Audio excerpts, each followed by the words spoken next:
Okay. Okay. Hello, everybody. Good afternoon, and welcome to this EIM Mental Health and Wellness session with Dr. Toun. Sarah is already saying she loves gist. Okay, I can imagine. I like to see your face so that when I meet you outside of this Zoom meeting, I'll be able to say that's my gist person, you know. Okay, so if we can put on our videos, if we are, well dressed and all of that, we can do that. That would be lovely. So basically, today's session would be about dealing with frustrations.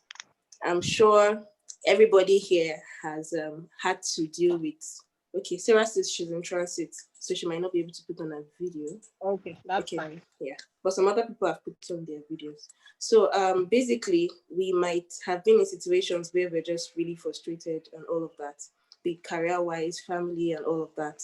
So this session would really be like a session where we can just let down our air and just talk to Dr. Toun. Meanwhile, she's a senior registrar in the Department of Psychiatry, University College Hospital, Ibadan. So we're in safe hands. So over to you, Dr. Toun. Okay, so I was trying to check the participants online so that I can call you by names. Okay. Even though I'm not sure I've met any of you in person, but in this COVID era,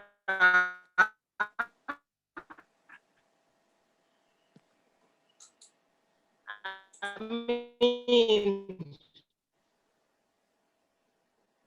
we need to do what we have to do. So I think I saw Koforola there, Arinola, Abisola. Yeah, you. Is that Peju? Is Peju the admin? Yes, I am. I'm Peju. Okay, so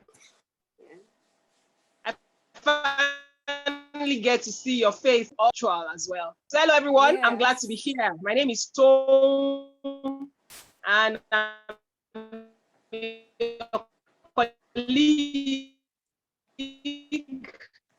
Yes, I want you to listen to free.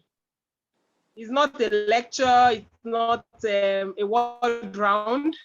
This is an informal, formal, semi-formal, whatever you want to call it, but it's an opportunity for networking. And I'm here to learn from you as well. So it's not just all about me speaking. So I want to talk about how to cope with frustration. So, but before I go further in that, I'll define mental health. Or is there somebody here willing to define mental health for me? Because I realize that we talk about these things a lot. Talk about emotional well-being, talk about psychological well-being, talk about mental well-being, mental health. And you'll be surprised, not many people have a full grasp. Even doctors, though, that we all are, have a full grasp of what mental health is. So if you have a definition, you can put it in the chat room, or you can just pick up. Feel free. I think Titi wants to talk. Okay, Peju, I nominate you. Maybe you should bell the cards while others are waiting to speak up. So let me even get your pulse on what you think mental health is. Okay, so what do I think mental health really is? I think mental health has to do with your psychological. Your sound is a little low. Okay, hello. I said I think mental health. I don't have a definition per se, but I think mental health has to do with your psychological well-being, basically your state of mind. Yeah. Okay. And how good it is per time. Okay, all right. Yeah, okay, but since nobody's okay, let me see if there's a response in the chat room. Okay, so there's no response in the chat room. So mental health, there's the World Health Organization definition, and then there is a definition that we can just use to conceptualize it. But I mean, you guys are doctors now, so I should give you the World Health Organization definition of mental health. So, and that's a state of well-being in which an individual is able to realize his or her potential/abilities. 2, able to cope with the normal stresses of life. 3, able to work productively and fruitfully. And 4, able to contribute meaningfully to his or her society. So you can see that mental health it cuts across every aspect of our humanity. And it's not something we should ignore. Okay, so it talks about your ability to fulfill your potential, to realize your potential. It talks about your ability to cope with the challenges of life. So it recognizes that there are challenges. There will be challenges, there will be frustrations, there will be difficulties. It is not all about life not giving us difficulties. And challenges aren't going to end. We'll have challenges in our career pursuits. We'll have challenges in our relationship with family, with loved ones, with spouses, with boyfriends. We'll have challenges with co-workers. We'll have challenges with career progression. We'll have challenges as a member of a family. We'll have challenges as a member of a state, as a member of a country. For example, in Nigeria, we've all witnessed the massive exodus of our colleagues to Sena climes, like we call it. That's a challenge. It's a challenge because some of us have not left. Some of us are not sure whether we want to go or not. Some of us are already planning to move. And then even though we are planning to move, we can't move our entire family, you know, and then that concern is also there that when they need help, when they need health services, will they be able to access it? So these are challenges that we are confronted with at every point in our lives that won't go away overnight. And then as females, we have the added challenge of relationship issues of boyfriend, of a husband, of children, of in-laws. Those are the real, particularly in a patriarchal society like Nigeria. Those are real issues that we have to confront. And then you have to juggle all of that with your career and your personal ambition and desires. So it's a gamut. It's not something we're going to be running away from. So mental health recognizes that we will have stressors, we will have challenges, and then it also recognizes our ability to cope with those stressors. It recognizes our ability to work productively and fruitfully, and the ability to contribute meaningfully to our society. And you and I know that the smallest unit of the society is family. So when we talk about contribution to society, we're equally talking about contribution to family life. Okay, so now that I have defined mental health, I like to ask those on this call, what are the common areas that you have experienced frustrations lately? So over to you guys, because I can't just give a blanket response to how to deal with frustrations, right? So I'd like to use individual experiences to respond to those frustrations. So anybody willing to share his or to share her recent challenges or frustrations, as we choose to call it, with us? Don't worry. I'm sure there's confidentiality in this group. Yes, ma'am. Right. So anybody having frustrations with housemanship or with passing primary exam, or with passing PLAB 1, for example, or choosing a specialty? Anybody having issues with that? Those are common sources of frustrations for at this stage of the career. Am I correct? Very Another true. frustration is boyfriend issue or fiancé issue. And for those who are married, husband issue. Am I right? Yes, you are right. Oh yeah, so let's begin to spill the beans. So Me. oh yeah, spill it. Let's hear you. Dr. Toun. Okay, Dr. Tosin, speak. Okay, man. Good afternoon. Nice meeting you. Yeah, but I can't see your face. Your video isn't on. Is that deliberate? Yellow. Hi. Right. Okay. Major frustration I have found difficult, especially now, is okay. I feel like, say, if I want to make my medical decisions as a single person, I think it will be easier than when I'm married with kids. So I'm dealing with, say, combining. Okay, my husband is not a medical person, and then my in-laws don't understand what it really means. Say, so I had frustrations, or have frustrations on explaining, okay, this is what I have to do, this is how I have to do it. and I don't have to look like the wife is being too ambitious. So it feels like I'm too ambitious. Like, can't I do a normal 9 to 5 job and come back home and take care of my children like a good wife, and not have to drop my children, maybe with my in-laws, which I have to, and maybe and then my husband too. Okay, if there's the frustration of I don't understand. Okay, at first we had, I don't understand your call roster. Today they say you are on, tomorrow they say you are doing 48 hours. Then now there's the side of, okay, I'm on my parents' side rather than on your side. So I have to keep explaining to you.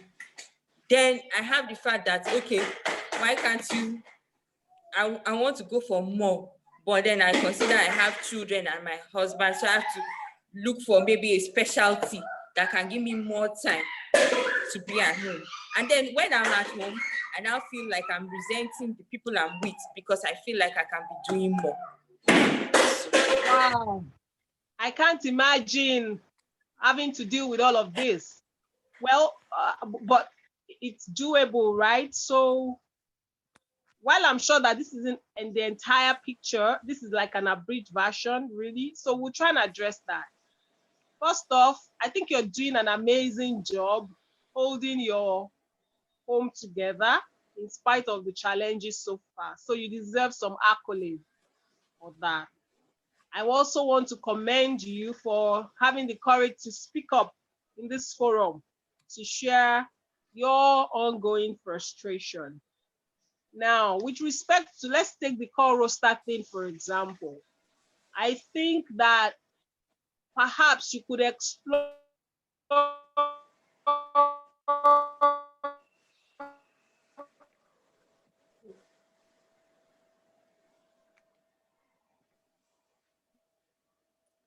I think Dr. Toun's network is.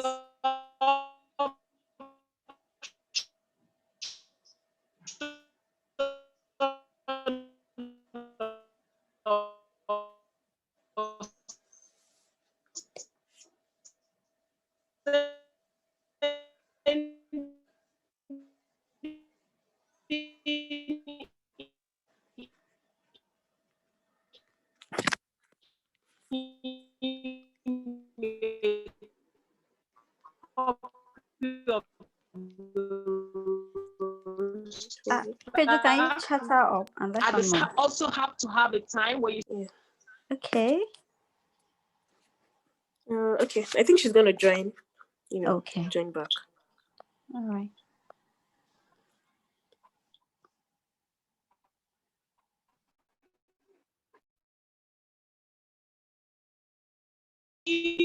Together, I guess I'm back on now. So I was to find the right place and time to have a conversation with him. You want to send your roster ahead from the start, understand how it goes. I mean, you want to explain really calmly and nicely. It can be a lot for non-spouses to grapple with this idea of call sleeping old children and all that. It's challenging for some of them to understand. About you being too ambitious. I think that if that's the vibe you're getting, you may want to, of course, you're frequently with them. You know,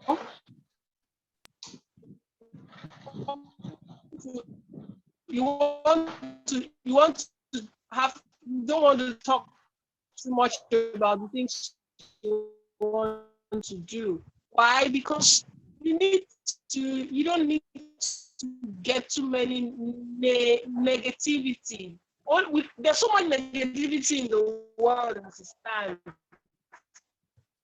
You don't want to add an additional layer to that negative conversation. It's just how.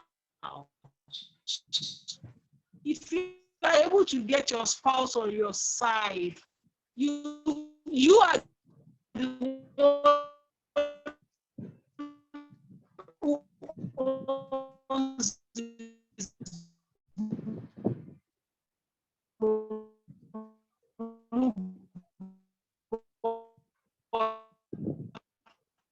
button, and you have to use it. You have to find a way to. You know, if you have watched Michelle Obama, for every one of you to please see that document, spoke about how is.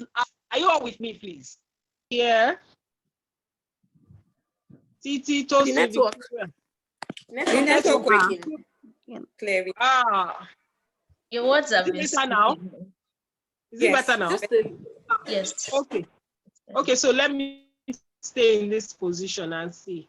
I said I would love for all of you, if you've not seen the Becoming Netflix documentary by Michelle Obama, to please see it.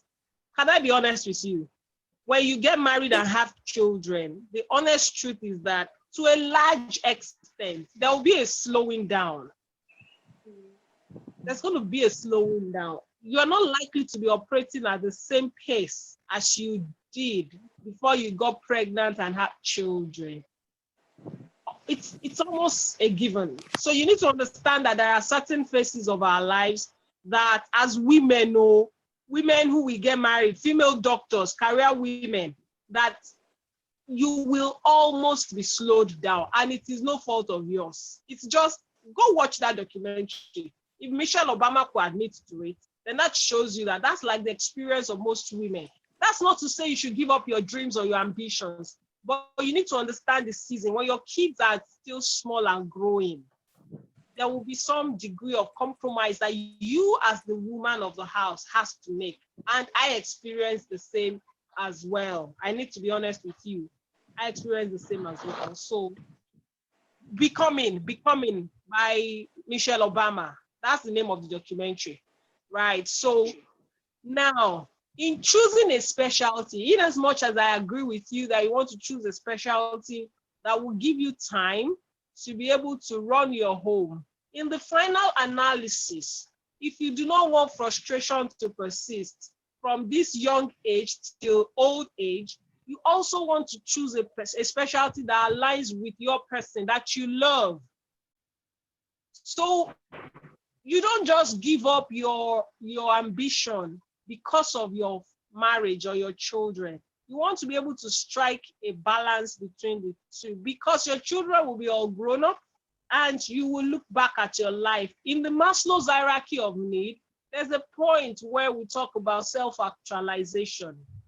That if you don't achieve what you set out to achieve or what your heart truly desires, you are likely to look back when you are in your 7th decade and have regrets. And that's another layer of frustration.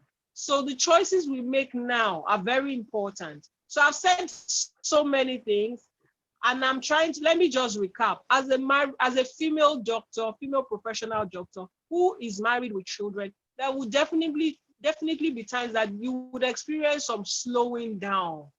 It will happen. So understand the season of life you're in. That's one. Two, if you're getting negative vibes from people who say that you are too ambitious, you should, as a woman, you should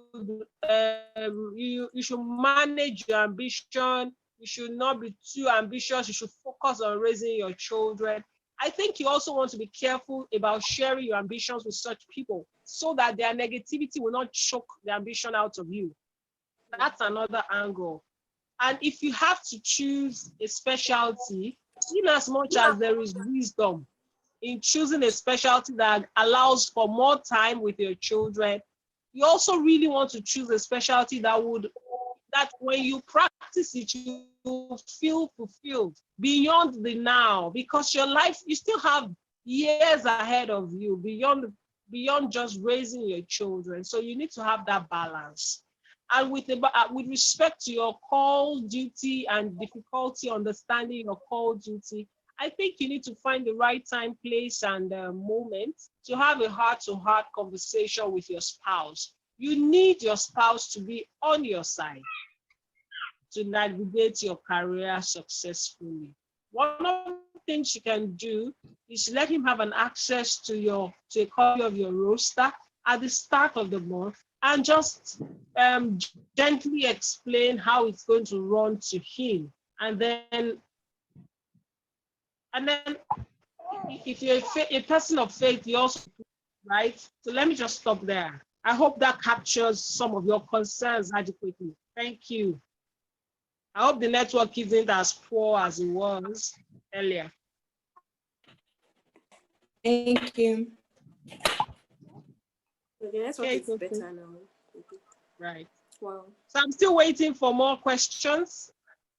Wow. That was really insightful, Dr. Toun. But okay, there's another question here by Sarah.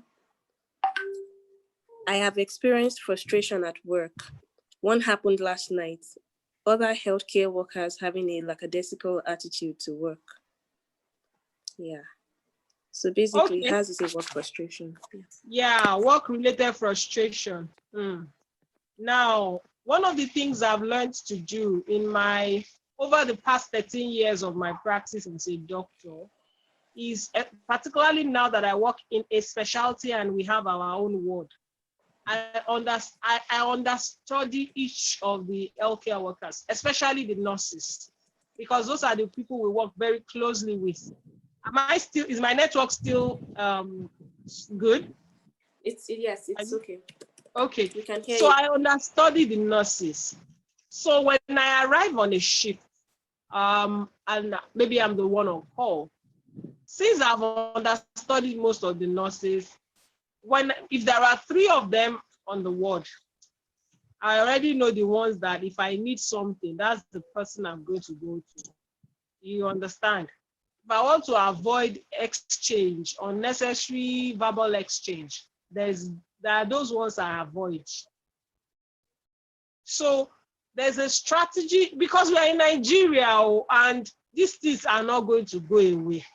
This animosity, lackadaisical attitude, this beef is not going anywhere, at least not in the next few years. So it is you who has to find a way to navigate it, and it's doable, although that's additional mental stress, but it's doable. It's doable. So if it is a ward where you work or a facility where you work with specific persons, you want to be able to understudy them. Honestly, in a week or 2 or 3 weeks, you should be able to get the vibes of the nice nurse, the one who is prompt to the work, the one who is dedicated to the work better than the other people. And those are the ones you want to have conversations with when it has to do with the job. You don't want to lose your cool on the job. Don't forget that you can't choose other people's reactions or behavior. You can only choose your own response or reaction to issues. So if you recognize that you have the ability to choose how you respond to issues at work,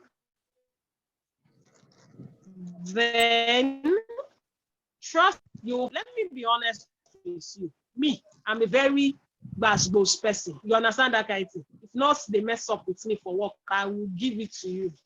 But that was when I was much younger in the practice. But as I grew older in the practice, I learned that I don't have to be basketballs with people. I don't have to lose my cool with them, because I'm the one who gets mentally worked up and exhausted at the end of the day.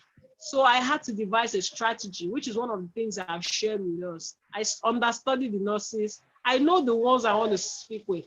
And if I adventure on a shift, none of them looks like the very cooperative type, then I brace myself up to just be really formal with a conversation, okay? So if I need a tray, for example, to set an IV line, for example, I just say, sister, I want to set an IV line, you know?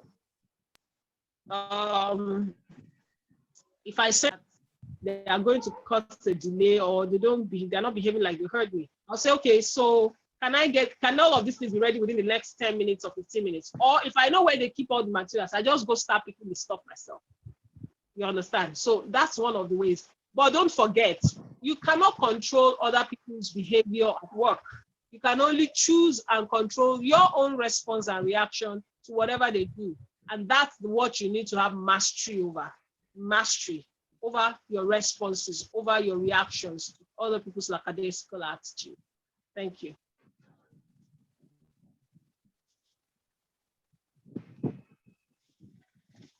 More questions?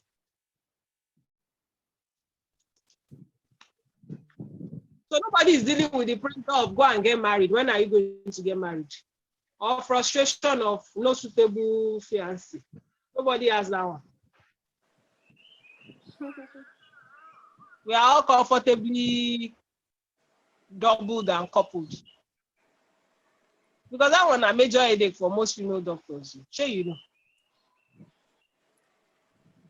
Particularly those of us in Nigeria.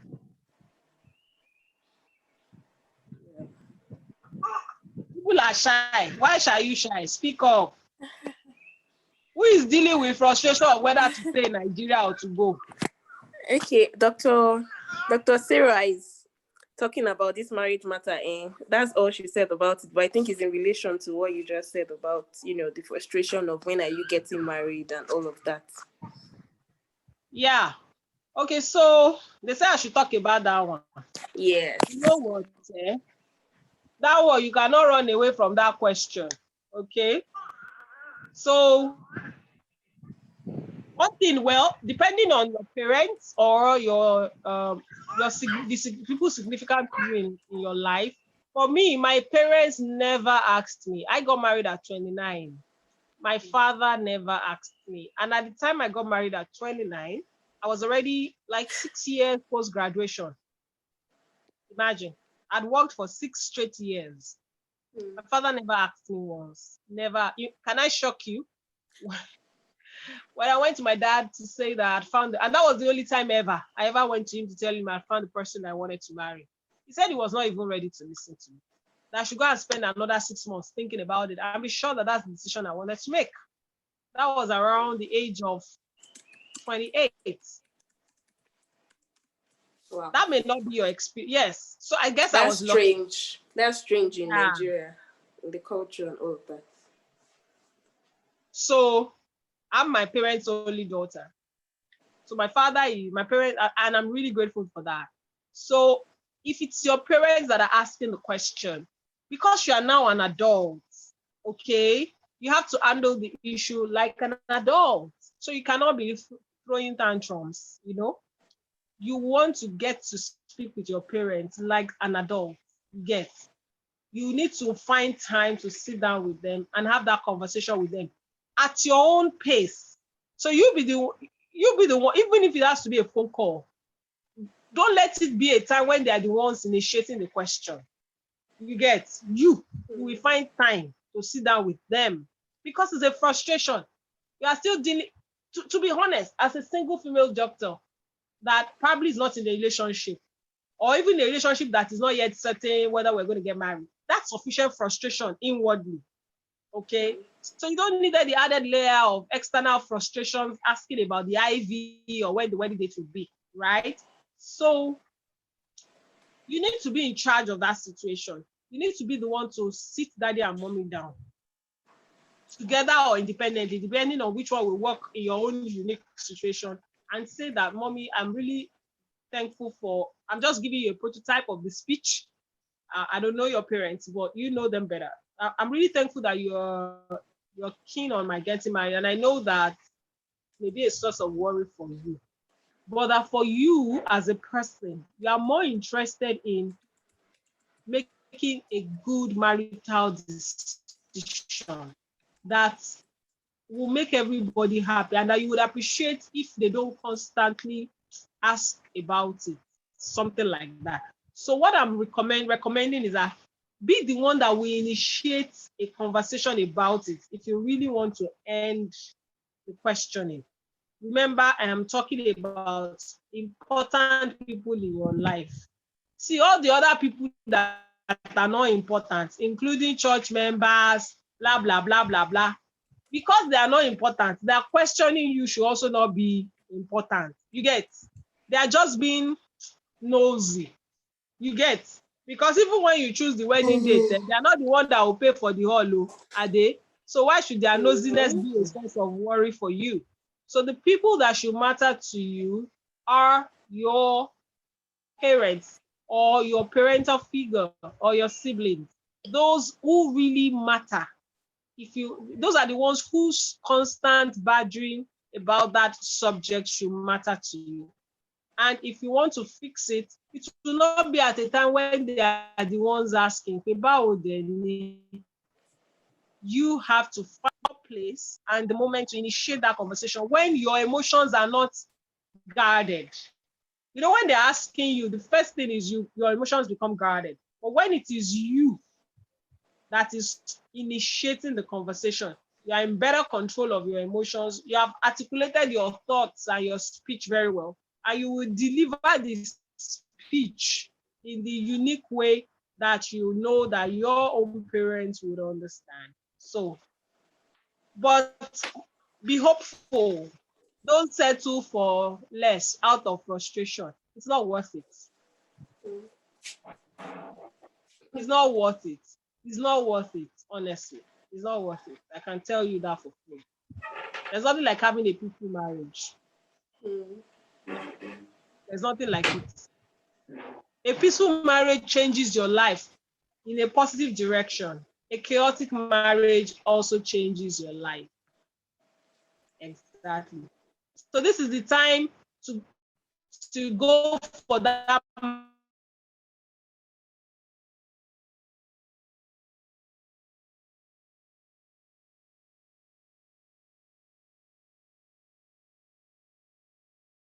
money together.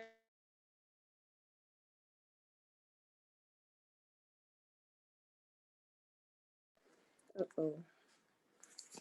Network issues again.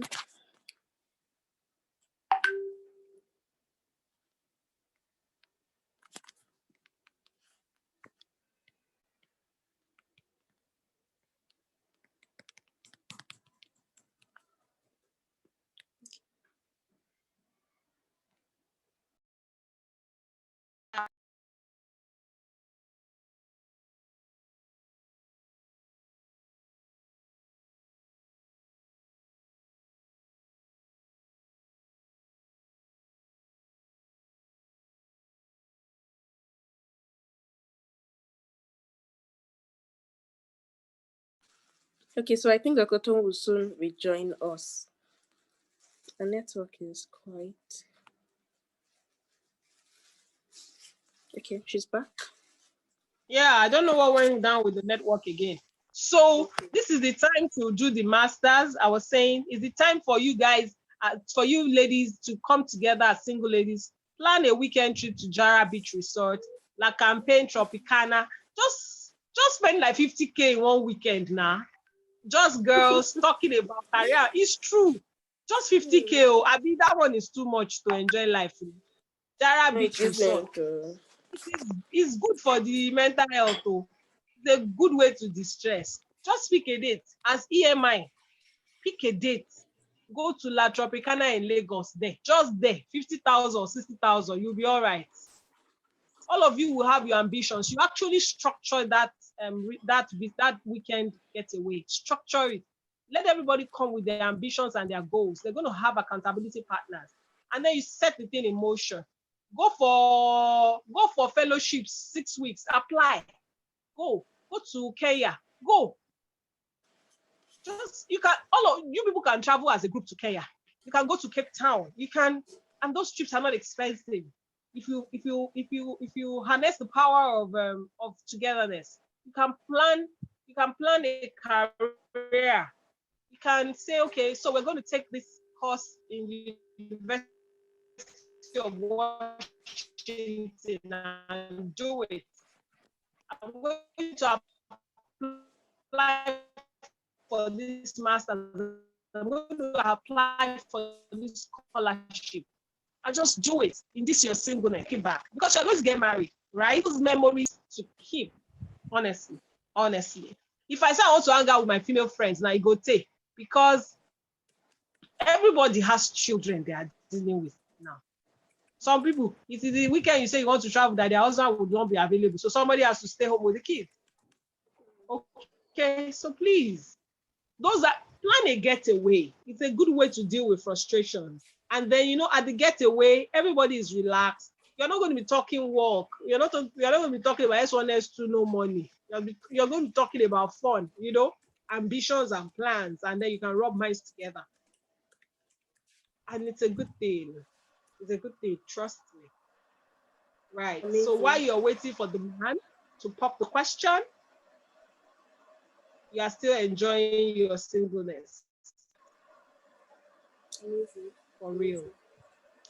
Thank you, right. Okay. So let's put a full stop to it's that just like subject. what Dr. Sarah said about, enjoying singleness and not wanting to think about the relationship forever.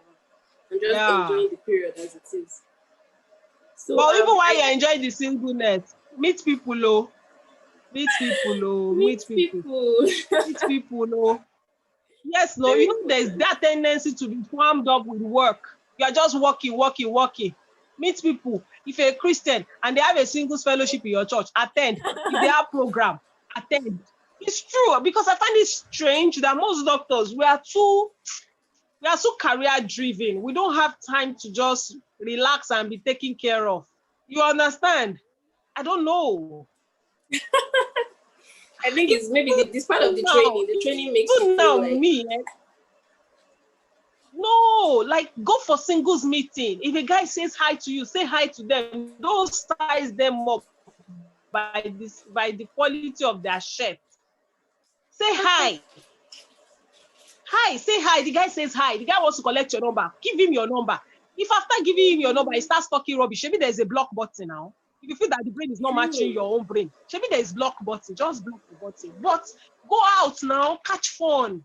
Of course, within the boundaries of morality. You get what I mean? There's nothing wrong with going out to have a drink with a guy. As long as you're safe. You're making sure that you're safe. You're ensuring your own safety and security. But you have to go out.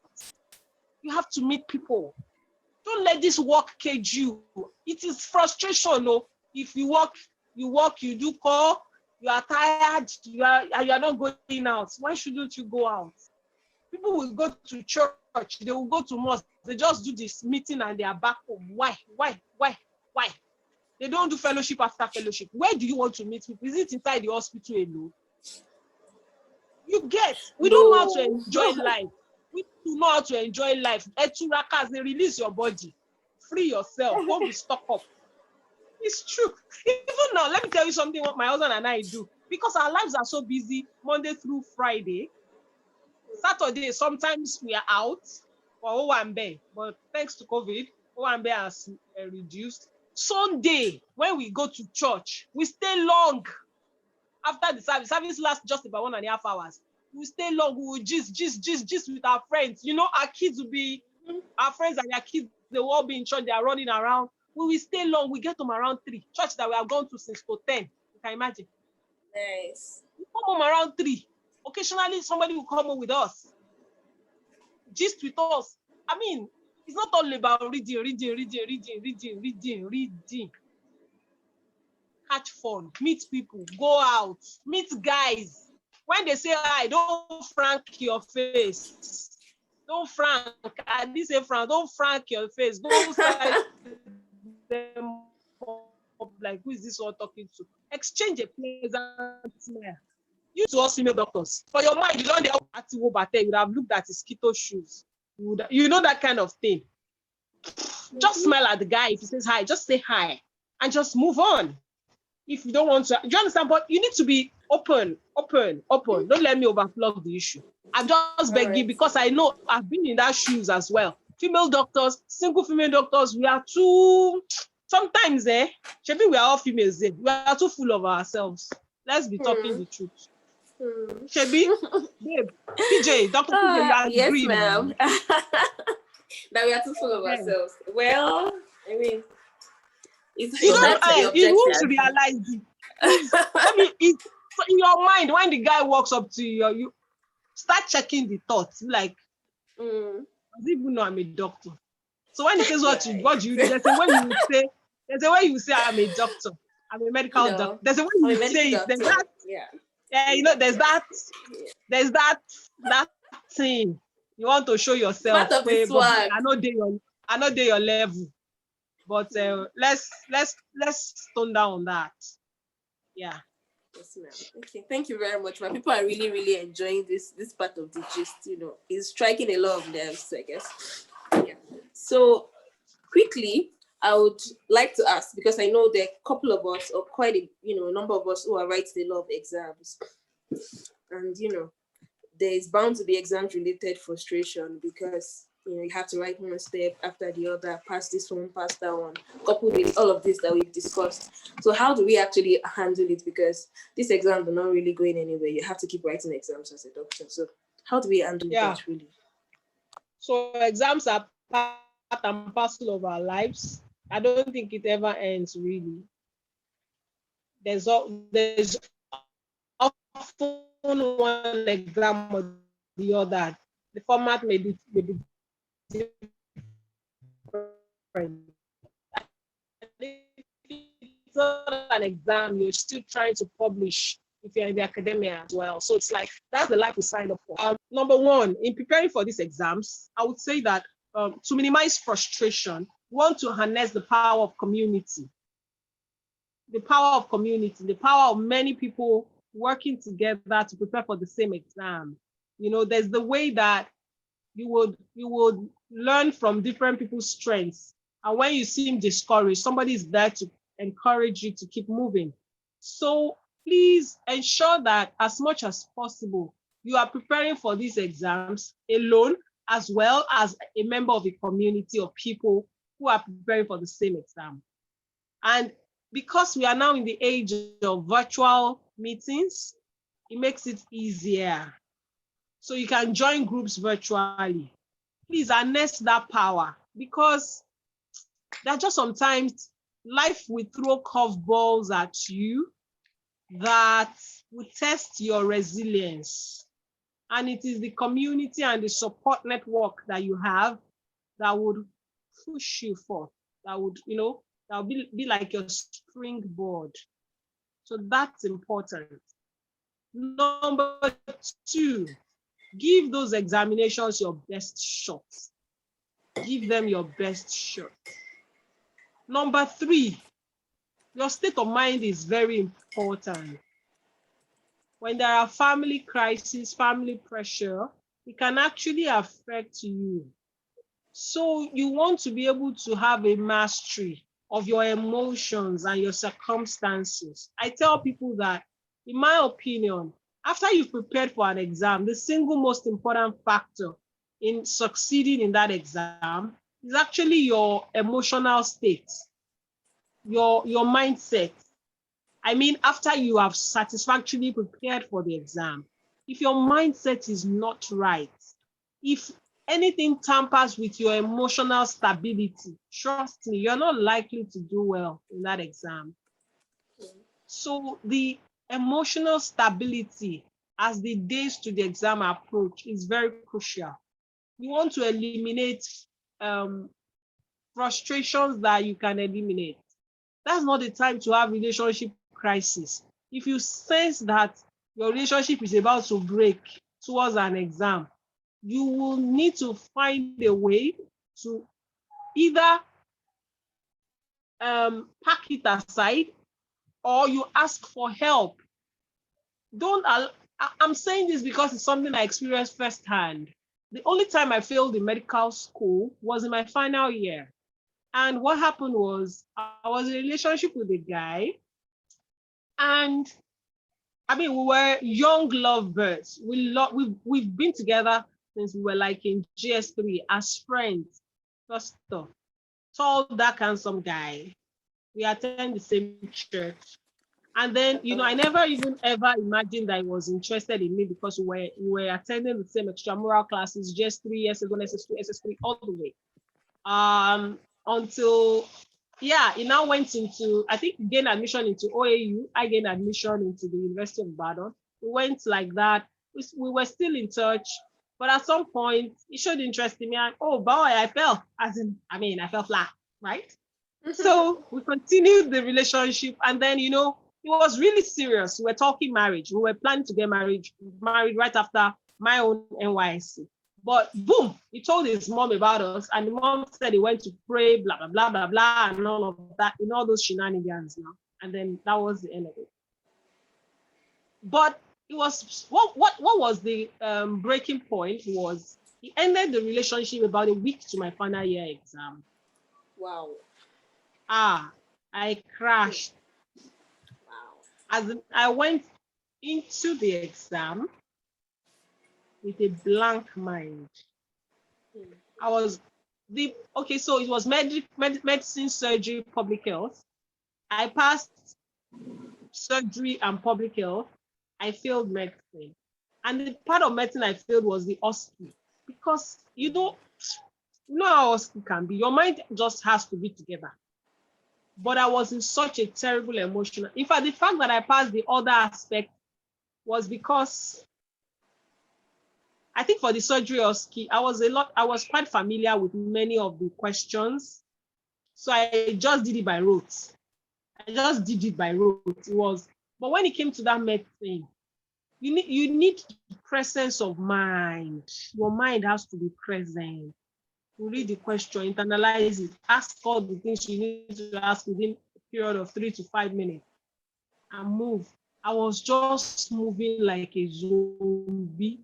Even me, I knew that I was going to fail. I knew if I had passed, I would have doubted it, or I would just have knew that, God just had mercy on me.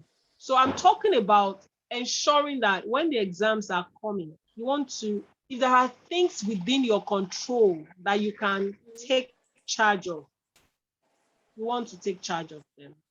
Now, other things might happen that will be completely out of your control. I knew somebody who was going to write the Part 2 exam, and that was when her father had an accident and was hospitalized for many weeks. That really affected the doctor, but somehow she managed to scale through the exam. The accident by her father, the father was completely out of her control, right? There was really nothing she could do about it.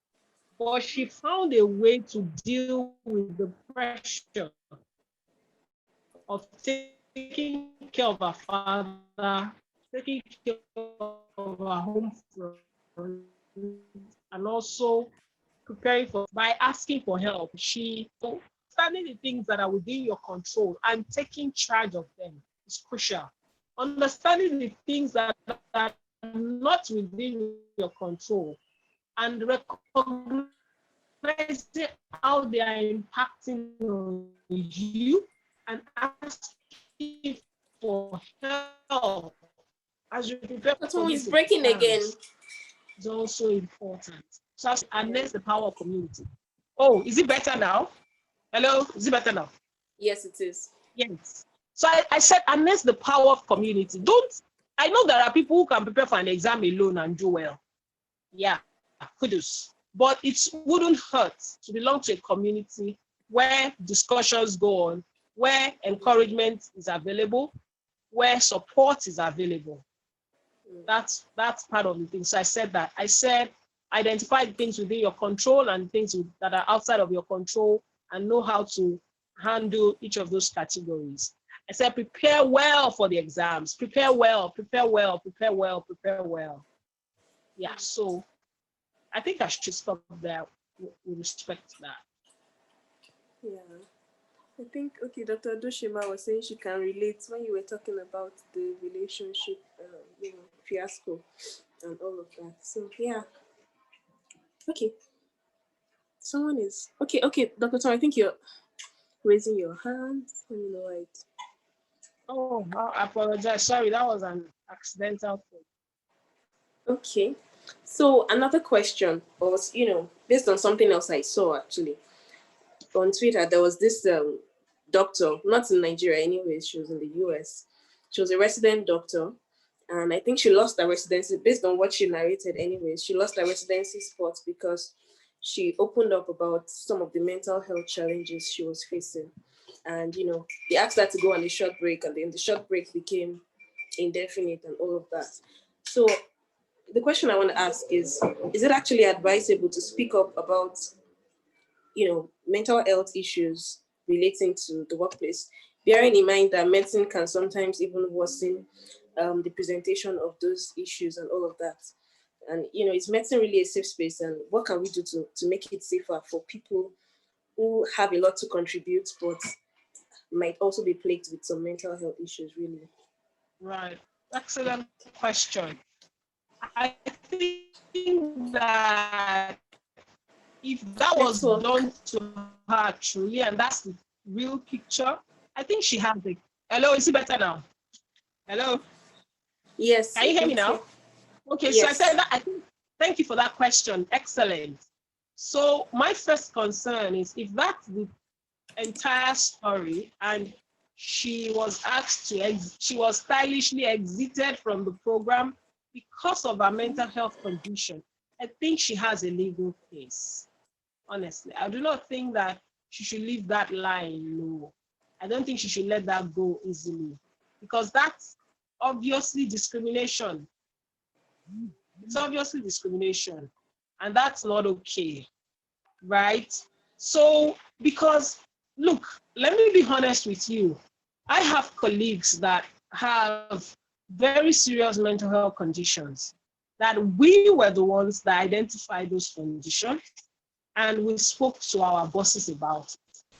And they had to get the people into treatment. And the person is still in treatment and doing well. Can you hear me? I hope the network is Yes. still good. So Yes. I would say that it's a delicate balance. If you have a mental health challenge, you perhaps want to, first of all, access, and I'm saying this because not many doctors still can handle these things with professionalism, with the required professionalism.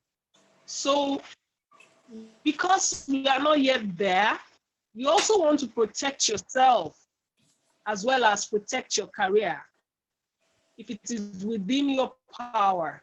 There are times that people will have a mental health condition and they will not know, Mm. they will not know, particularly the psychosis.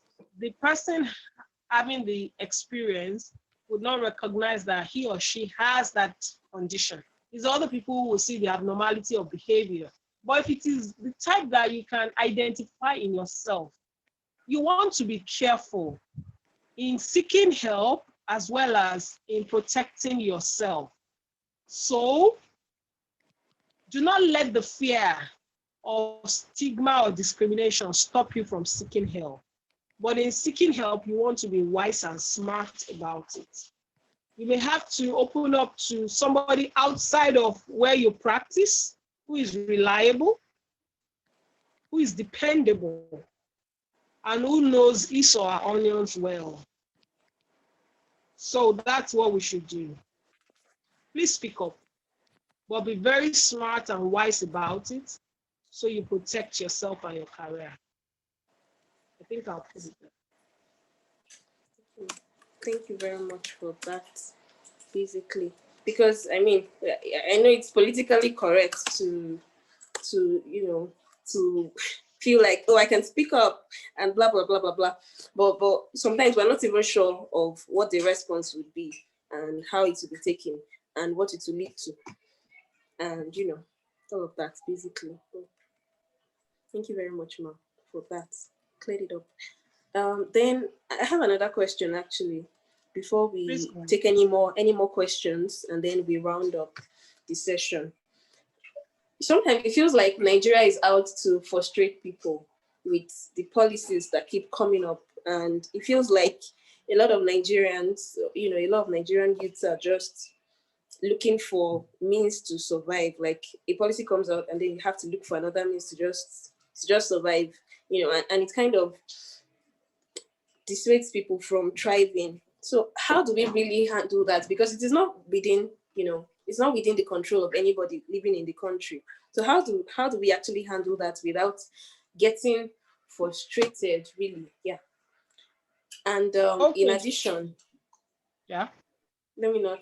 In addition, yeah, I think when Dr. Sarah talked about work-related frustrations, and um, your response was like you find a way to to handle it, basically to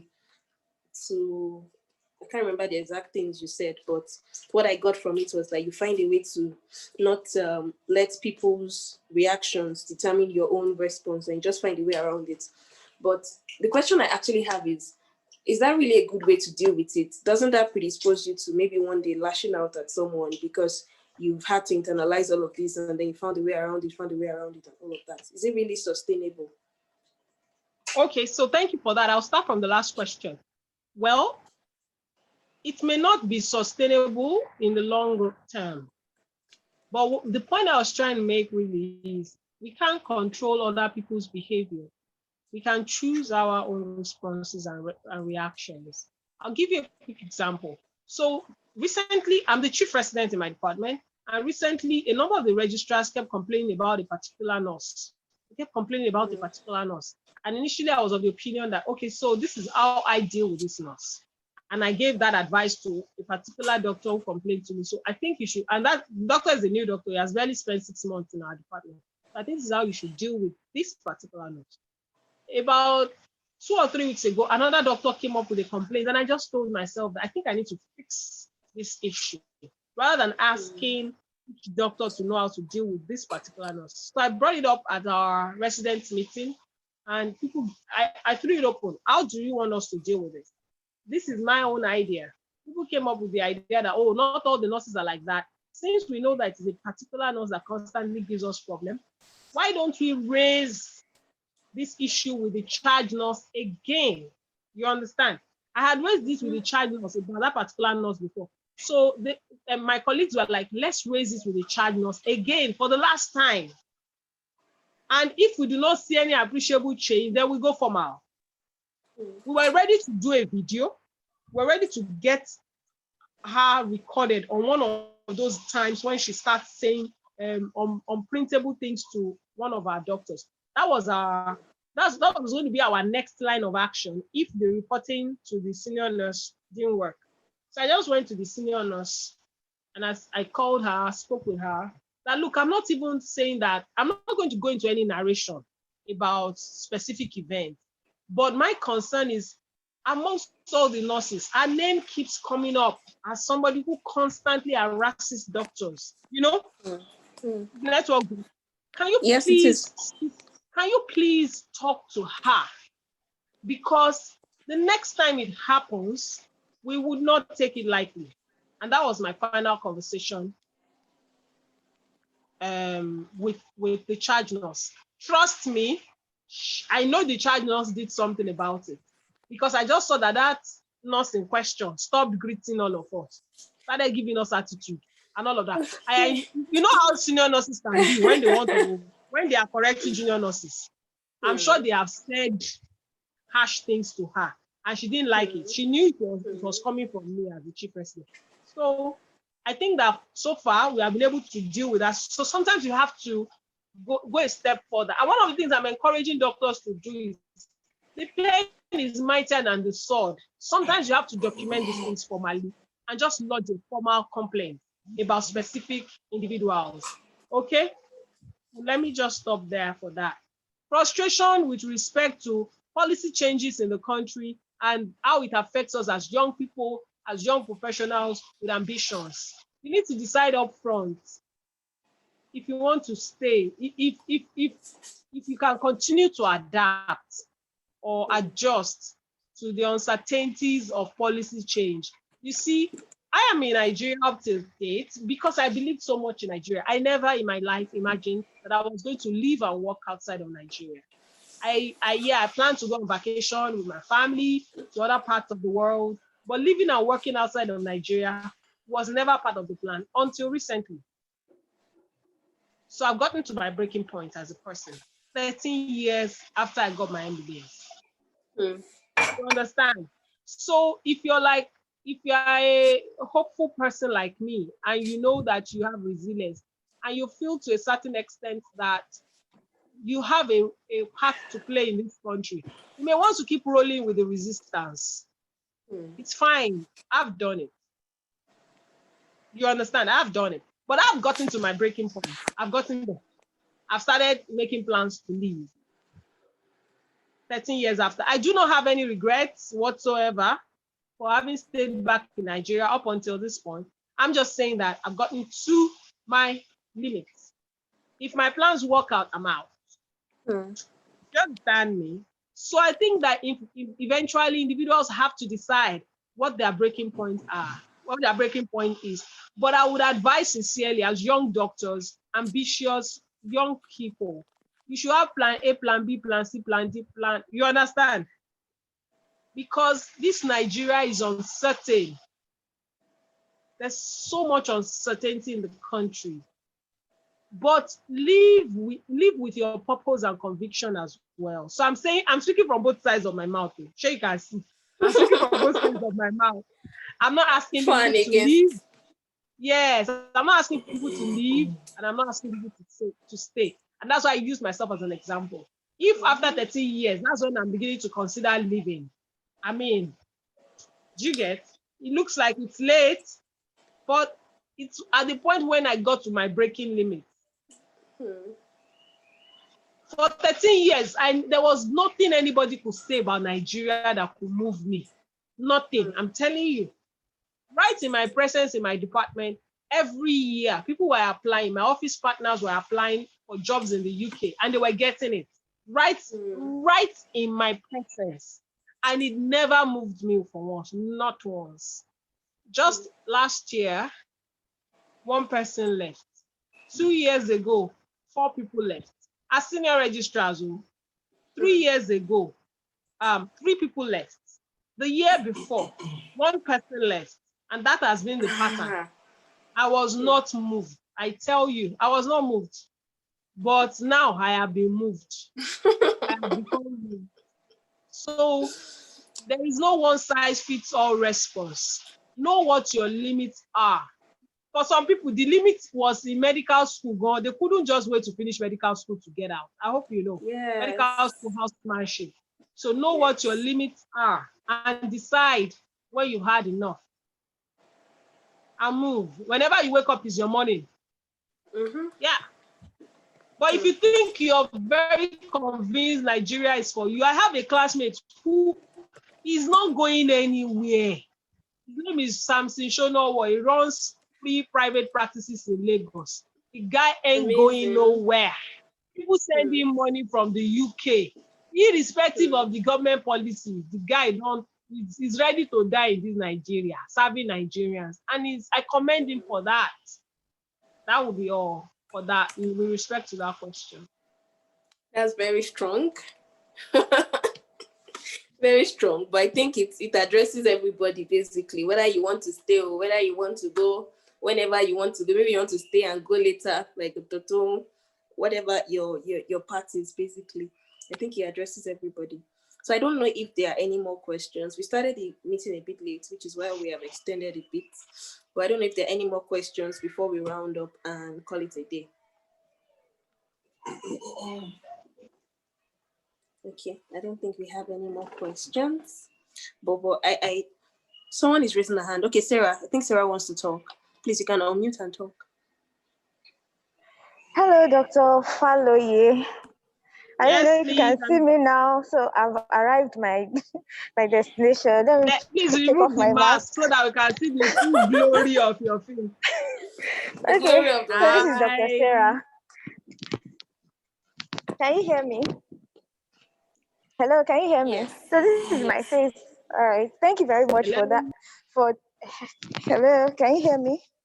Thank you so much for this session. I had a nice time. It was fun. Even though I was in the bus, I could follow, and even though there were network glitches here and there. What you said about leaving the country actually resonates so much with me because this person, I'm somebody that I've always said that I'm going to stay in this country, like no matter what. That's why I started my residency very early and all of that. But in recent times, the frustrations in the work system and everything, sometimes it's just occasionally just pops up in my mind, like, really, are you sure you're supposed to be doing this? So I really understand that. And thank you for saying that whenever you wake up is your morning. Of course, I'm still not planning to leave, at least not at the moment, because I have committed myself to a cause at the moment. But Thank you so much for talking about this. I enjoyed myself. I had a really nice time. Thank you, Ma. Thank God bless you. you. Thank you. I hope to meet you in person someday. Yes, I really hope to meet you too. Will I'm you be looking forward coming to to Amazing. Ibadan meeting you. for exam or anytime soon? I'm in Ibadan now. I just arrived in Ibadan today. Wow. Okay. I have Maybe an So maybe when a are event. link you up. leaving? Yeah. Maybe another time I come to town. Maybe we can Okay. hook up. Okay, you can get my number from Dr. Kweju. So just shoot me a message or give me a call. I'll be glad to host you. Absolutely. Thank you. That's Thank you so much. amazing. Thank you. Yeah. Right. Thank you. I'm Who looking else Me, is I'm going to forward. jealous. Oh. Ibadan? Who else is going to Ibadan? Titi I is say jealous. Why not Ibadan? I'm From jealous. UK to Yeah. Ibadan. I'm You jealous. come from UK now. From UK to Ibadan. Let me see your face. Come on from UK.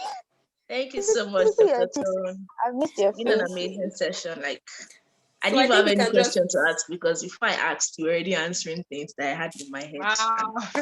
thank you so much. It's been a really amazing Thank session. you. Thank you. Thank you. Thank you. Your name is? Titi. My name is Titi. What's your name, please? Titi. Yes.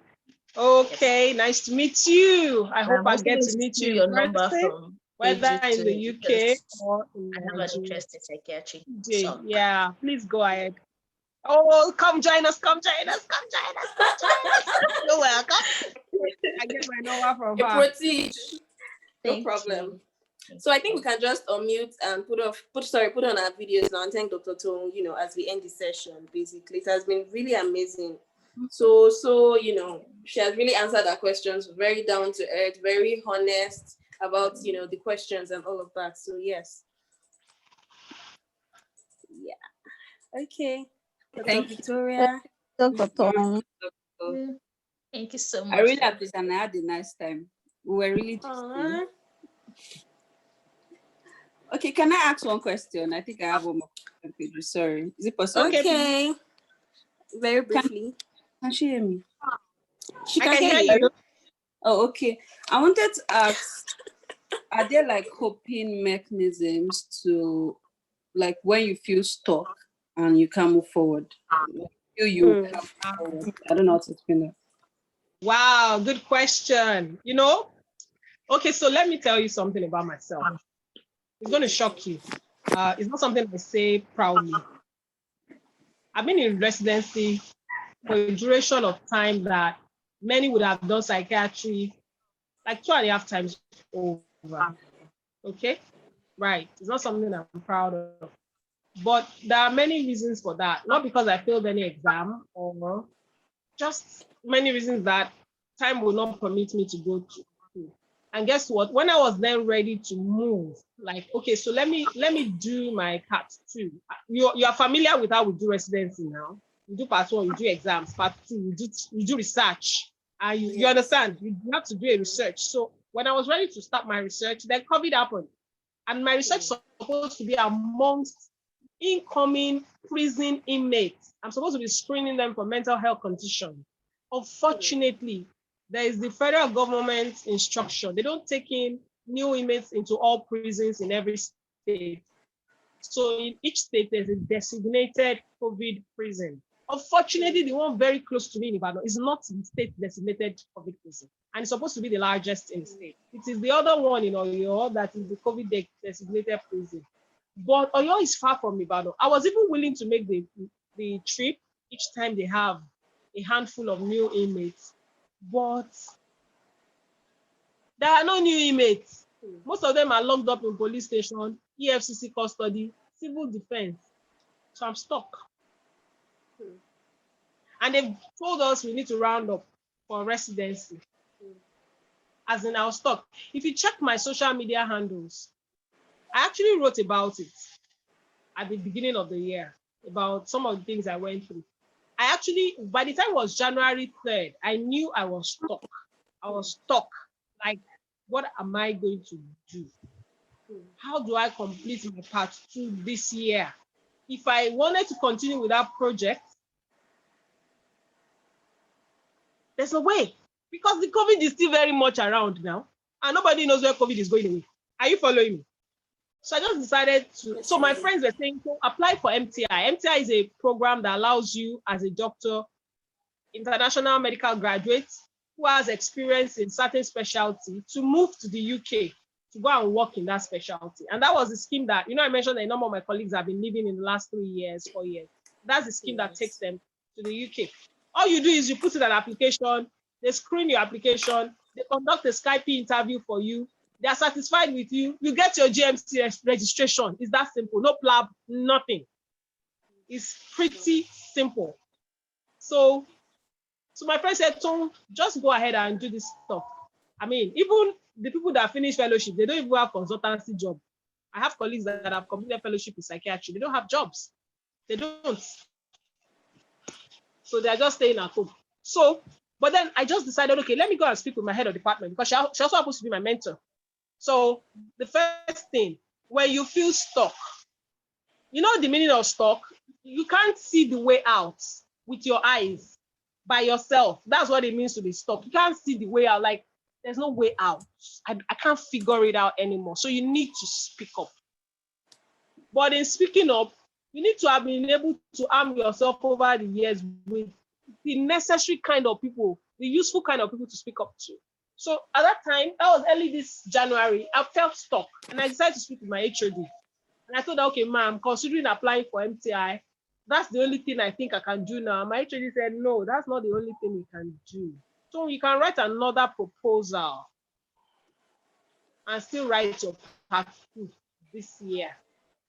And I thought that, how do I write the proposal in 2 weeks and all of that? I don't even know the topic to write on. I didn't even have an idea of, okay, so what topic am I going to do a research into? I had no idea because I was stuck. My brain was stuck, no idea. Do you know that she said, okay, don't worry, I'll see what I can do. That night, she just sent me a link about, so you do a lot of social media work on mental health. Maybe you should explore social media and mental health. And she sent me a link. So I thought about it. And then I spoke with my supervisor and we came up with something else. So what I'm working on, and interestingly, I'm almost done with that proposal, writing it. I hope to complete it today. Amazing. I wrote it in 2 weeks. Wow. 2 weeks. The first one took me like a whole year. Right. I'm telling you. So after I spoke with my HOD and she sent me the link, I spoke with my supervisor, and then I spoke with my contemporaries who had completed residency. So I sent the idea to them. I went online, searched for topics along that line. I found a number. I just sent it to like 3 of them, and they brainstormed in their different, gave me a feedback. So the study I want to do now, internet addiction, sleep quality, anxiety, and depression amongst medical students in the University of Ibadan, an online survey. Okay, so I had to tell you that story to show you that being stuck or feeling stuck is a universal human experience. And it just happened to me recently. I was stuck. So when you, like I said, when you're stuck, it means you can't see the light. You don't know the next step. You don't know whether to turn left or turn right or move backwards or move forward. That's the meaning of stuck. You're lost. So you need to speak up. And that's why you need a mentor or somebody who has over time consistently been like a guide. Do you understand? Do you know that this morning I woke up to an SMS from my supervisor saying, "Toun, provide me with a timeline of all the things you want to achieve within the next 6 months." I can show you a copy of that message. That's what I woke up to. It needs to get that timeline from me so that we know what we are targeting. And immediately he sent that to me. I just had a surge of what's it called? Adrenaline, energy. I just had to, so that's why you need a mentor. It's for periods when you are stuck that you need a mentor the most. And you need a support system. So you need to have friends, people who challenge you, who spur you on. There's only so far we can go by our strength and our inner motivations. That just sometimes these things fail us and you just need external support. I think my last post on Instagram had to be that about you need an effective support system, and that was where I wrote about the role my head of department played, the role my supervisor played, the role my office partner played in getting me to where I am now. So I hope that in sharing my experience, I've been able to shed light into pragmatic steps to take when one feels stuck. But don't forget that there's no one size fits all. But one thing you should please take away is that when you are stuck, don't keep quiet. Please speak up. And that's why when your mentor comes in.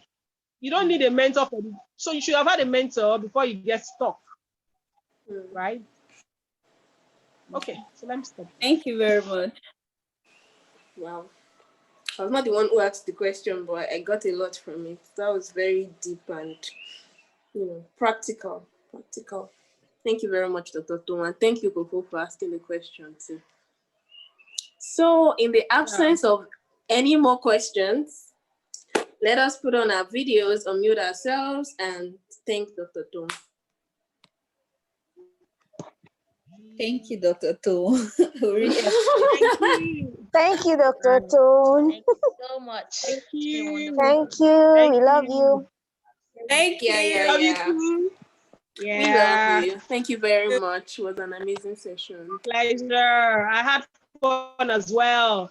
I like your sincerity, your openness. I mean, it feels like I've known you guys for ages, you know? Yeah, I feel like I know Oh, thank you so much. Yeah. Okay. And with that, we've come to the end of today's session. Very amazing, honestly, refreshing. Thank you very much, Dr. Toun. Yeah, baby. And those who want to collect Dr. Toun's number, it comes with a fee.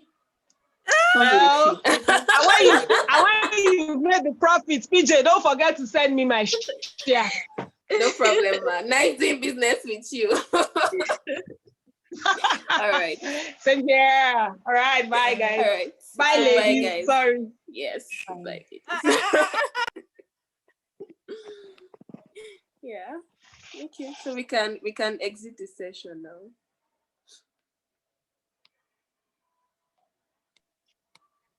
I don't want to exit.